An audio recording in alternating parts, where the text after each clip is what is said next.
ब्रेकनंतर आपल्या सगळ्यांचं पुन्हा एकदा स्वागत। कृषी मंत्री अब्दुल सत्तार यांनी संजय राऊत आणि सामना वृत्तपत्राविरोधात अब्रू नुकसानीचा दावा दाखल करण्याचा इशारा दिलाय, पण यानंतरही संजय राऊतांचे सत्तारांवरच्या टीका काही थांबत नसल्याचं दिसतंय।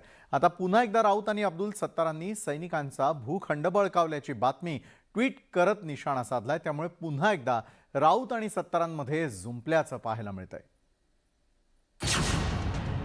कृषी मंत्र्यांवर आता भूखंड बळकावल्याचा आरोप। कागदपत्र शेअर करत संजय राऊतांचा हल्लाबोल। फडणवीस अमित शहांनाही राऊतांची विचारणा। सत्तारांनी भूखंड बळकावल्याचा आरोप फेटाळला।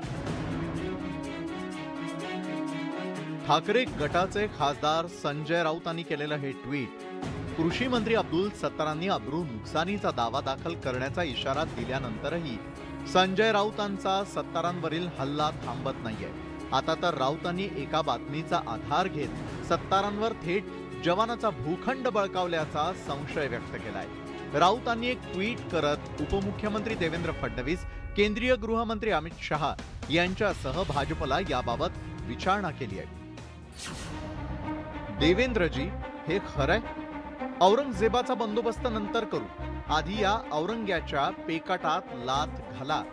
भारतीय सीमेवर लढणाऱ्या सैनिकांची सुद्धा लूट सुरू आहे, काय करताय बोला। संजय राऊत, खासदार ठाकरे गट। राऊत एवढ्यावर थांबले नाही, त्यांनी ठाकरे गटाच्या राज्यस्तरीय शिबिरात पुन्हा एकदा सत्तारांना चिमटा काढला। हे अब्दुल सत्तारचं बियाणं नाहीये,